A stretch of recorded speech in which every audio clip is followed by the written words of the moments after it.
시청자 여러분 안녕하십니까? 복지TV 뉴스입니다. 지난해 발의된 후 1년여간 제대로 논의되지 못하고 있는 형제복지원 특별법. 이 법의 조속한 통과를 위해 사건대책위가 기자회견을 열고 절박한 심정을 밝혔습니다. 첫 소식 정유린 기자입니다. 기자회견에 나선 형제복지원 사건 피해 생존자들의 모습은 절박함 그 자체였습니다. 아무런 명분도 없이 우리들의 이야기를 짓밟거나 무시하거나 내팽개치지 말아주시면 감사하겠습니다. 대한민국 국회는 19대 국회는 형제복지원 사건을 더 이상 외면을 하여서는 안 될 것입니다. 형제복지원 특별법은 지난해 7월 54명의 국회의원에 의해 국회 안행위에 상정됐습니다. 하지만 피해 생존자들의 기대와는 달리 올해 4월 국회에서 별 성과를 거두지 못했습니다. 이후 이들은 국회 앞에서 2달여간 연좌농성을 이어왔습니다. 올해 법률이 통과되지 않으면 19대 국회는 곧 막을 내리는 상황. 벼랑 끝에서 1년여를 기다린 대책위와 피해 생존자들은 9월 본회의를 기다리며 특별법 제정에 불씨를 살린다는 입장입니다. 과연 그 속에서 자행되어왔던 폭행이랄지 강연 의혹 이런 부분에 대해서 당시 감독관 책임 부산시나 또는 국가가 무엇을 했는가 특검이 제정되고 또 나아가서 피해자들에 대한 피해 사실에 대한 진상규명 이럴 때까지 늘 함께하고 실행하겠습니다. 아직 19대 국회 상임위 등에서 법안이 통과될 가능성은 남겨두고 있지만 하루하루 절절한 아픔을 느끼고 있는 피해 생존자들에게는 이마저도 희망 고문이 되고 있습니다. 복지TV 뉴스 정유리입니다. 대통령 직속 청년위원회가 청년 열정페이 실태조사를 발표했습니다. 우리나라 청년 2명 중 1명은 열정페이를 겪은 것으로 나타났습니다. 김지영 기자입니다. 지난해 여름 동남아시아에서 해외 인턴십 프로그램을 다녀온 대학생 A씨. 6개월 코스였는데 2달도 되지 못해서 한국행 비행기에 몸을 실었습니다. 온종일 전화를 받고 커피 심부름만 하는 생활이지만 무급에다 배울 것이 하나도 없었기 때문입니다. 아무래도 제가 했던 일 같은 경우는 한국에서도 충분히 할 수 있는 일이라고 생각이 되기 때문에 지금 생각을 해보니 약간 시간이나 돈 낭비가 많이 됐다고 생각을 합니다. 청년들을 울리는 열정페이는 이미 사회 곳곳에 뿌리 깊게 자리 잡고 있습니다. 실제로 인턴 등의 경험이 있는 청년 5천여 명에게 열정페이를 겪은 사실이 있느냐고 물어보니 절반 이상이 있었다고 답했습니다. 이들 중 절반 정도는 최저임금 미만을 받았고 아예 무급으로 일한 경우도 30%나 됐습니다. 열정페이를 경험할 때 가장 힘들었던 점은 낮은 임금이 제일 많이 꼽혔고 배우는 것이 없는 현실, 불안정한 미래 등이 뒤를 이었습니다. 단순 열정페이를 벗어나서 고용주는 사업적으로 성공하고 청년들은 일 경험을 통해서 사회 진출의 교두부를 마련하는 윈윈페이 문화가 정착돼서 청년위원회는 이 같은 조사 내용을 고용노동부에 전달하고 인턴 활용 가이드라인에 반영될 수 있도록 할 계획입니다. 복지TV 뉴스 김지한입니다. 한국장애인단체 총연맹이 법원의 교통약자 시외이동권 1심 판결을 앞두고 성명서를 냈습니다. 한국장총은 장애인에게 있어 이동권은 기본권이며 생존권이라며 다음 달 10일 예정돼 있는 법원의 1심 판결을 예의주시하고 있다고 주장했습니다. 특히 장총은 국가와 사회는 장애인의 이동권 보장을 위해 모든 교통수단을 차별 없이 안전하고 편리하게 이용할 수 있도록 책무를 다해야 한다고 밝혔습니다. 다음 달부터 70세 이상 노인들은 방값에 틀니를 할 수 있게 됩니다. 이와 관련된 일부 개정안이 국무회의에서 통과됐습니다. 이에 따라 기존 만 75세 이상의 노인에게만 적용됐던 틀니와 치과 임플란트의 건강보험 급여 대상 연령이 70세 이상으로 낮춰집니다. 또한 복지부는 다음 달 15일부터 말기 암 환자가 완화의료 전문기관에서 호스피스와 완화의료 입원 진료를 받을 때 건강보험 적용을 받을 수 있다고 말했습니다.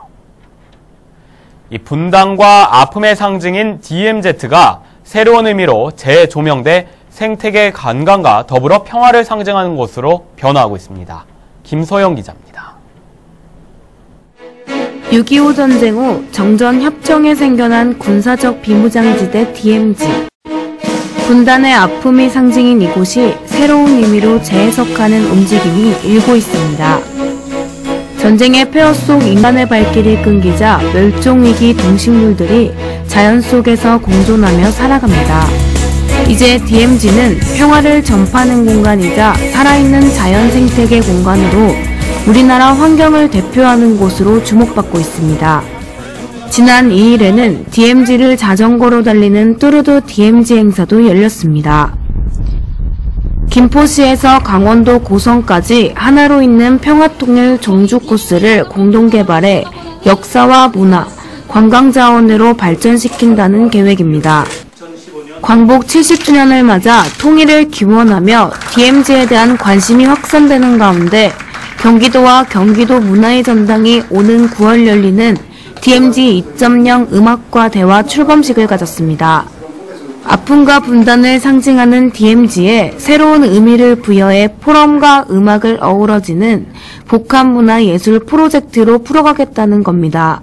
약자를 드림 메이킹 존이라고 바꿔서 꿈과 미래를 얘기할 수 있는 그런 희망적인 곳으로 만들고 싶은 취지로 분단으로 멈춰버린 DMZ. 세상을 향해 꿈과 이야기하고 평화를 상징하는 곳으로 거듭나고 있습니다. 복지TV 뉴스 김소연입니다. 복지TV와 경기도 고양시가 사회 소외계층의 복지 증진에 앞장서고자 손을 잡았습니다. 두 기관은 장애인과 노인, 다문화 가족 등 사회 소외계층을 위한 나눔 문화 확산 업무 협약을 체결했습니다. 협약식을 통해 앞으로 두 기관은 사회 취약계층 관련 정책과 사업 개발, 고양시 지역 내 사회공헌 활동 사례 발굴 등에 협력해 나가기로 했습니다. 협약식에서 최성 시장은 이번 협약을 통해 고양시의 사회복지 정책을 알리는 것뿐만 아니라 전국의 나눔 문화를 확산하는 데 좋은 계기가 될 것이라고 말했습니다. 또한 복지TV 최기옥 회장도 이번 협약이 사회 소외계층의 복지 증진에 한 획을 긋는 자리가 될 것이라고 말했습니다. 상해 손잡기 장애인 신문 기부 캠페인에 권송성 국보디자인 회장이 동참했습니다.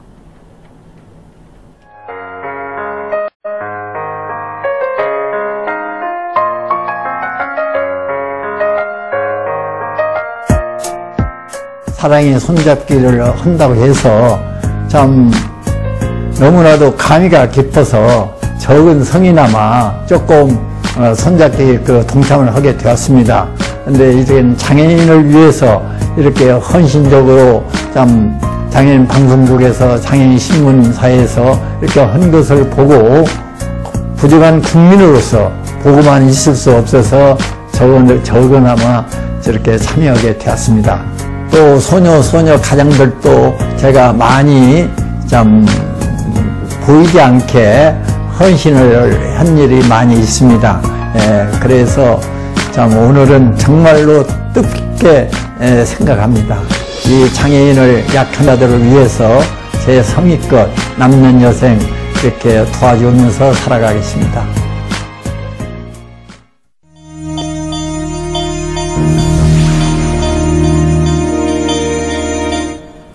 이어서 간추린 뉴스를 전해드립니다. 일본군 위안부 피해자 김복동 할머니가 지난 24일 일본 대사관 앞에서 열린 수요 집회에서 그동안 모은 재산 5천만 원을 한국정신대 문제대책협의회에 기부했습니다. 김 할머니는 기부한 돈을 분쟁적 아동과 평화활동가를 위해 써달라고 말했습니다. 서울 가톨릭 농아성교회 박민서 신부가 청각장애인 성전건립 기금을 마련하기 위해 가수 바다씨와 함께 나눔 음악회를 다음 달 3일 엽니다. 박 신부는 현재 가톨릭 농아성교회가 지난 2013년 부지를 매입했으나 아직 성당 건축 비용이 부족한 상태라고 말했습니다. 한국사회복지협의회가 대한민국 나눔 국민대상 시상을 위한 2015 우수 멘토링 사례 공모전을 다음 달 1일까지 접수합니다. 접수 방법은 휴먼 네트워크 멘토링 허브 포털 시스템에서 신청서를 내려받아 이메일 또는 우편 접수하면 됩니다.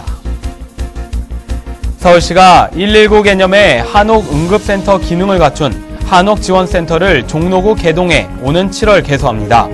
센터에서는 보수가 필요한 한옥에 한옥 장인이 즉각 출동해 한옥을 점검하고 보수합니다. 이외에도 센터는 한옥에 관한 기본 정보와 비용 지원 등 한옥살이 네트워크 정보를 모두 제공합니다.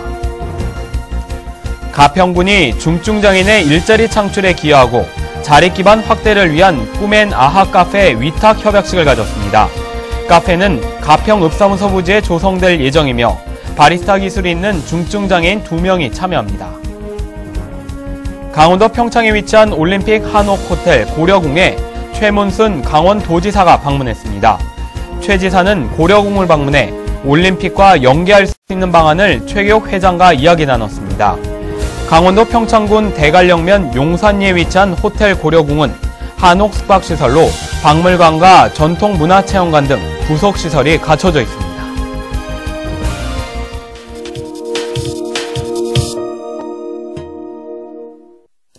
비타민이 메르스 예방과 치료에 도움이 된다는 소문이 퍼지고 있습니다.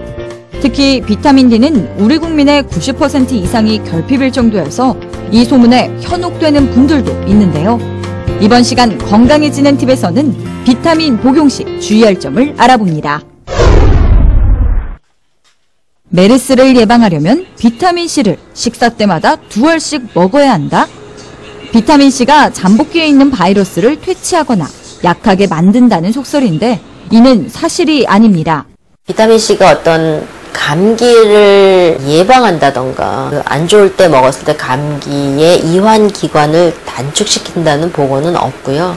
감기나 메르스나 마찬가지니까. 비타민 D는 메르스 치료가 가능하다는 이야기도 있습니다. 일각에선 만 IU만큼의 비타민 D를 복용하라는 이야기가 떠도는데 권장량보다 무려 12배 이상 많은 양입니다. 하지만 비타민 D를 과다 복용하면 구토와 신장 이상 등을 초래할 수 있습니다. 또 임신부가 권장량의 4배 이상을 복용하면 태아에게 치명적일 수 있습니다. 과량 복용하는 것을 피해야 되고 음식물을 통해서 얻으려고 하는 게 좋고 햇볕을 쬐서 자연 발생해서 하는 게 좋다. 양질의 단백질과 비타민, 미네랄의 항산화 성분은 면역력 증진에 도움이 됩니다. 하지만 이 정도는 각기 다른 색깔의 채소를 3가지씩만 먹어도 충분히 섭취할 수 있습니다. 약물에 의존하기보다 균형 잡힌 식사가 우선이라는 것을 기억하세요. 이야기가 있는 시간 오늘의 영상 함께 보시죠. 9,574대 먼 거리를 보다 안전하고 편리하게 갈 수 있는 고속시외 버스. 전국에 9,574대의 고속시외 버스가 많은 이들의 이동을 책임지고 있습니다. 하지만 휠체어를 이용하는 사람이 탑승할 수 있는 고속시외 버스는 단 한 대도 없습니다. 대한민국의 모든 국민은 본인이 원하면 어디든 대중교통을 이용해 이동해야 하며 장애인에게 있어 이동권은 기본권이며 생존권입니다. 정부와 시외버스 회사들은 조속히 시외 구간에 저상버스나 휠체어 승강 설비를 갖춰야 할 것입니다. 행복한 미래를 여는 방송 복지TV 뉴스를 마칩니다. 시청해주신 여러분 고맙습니다.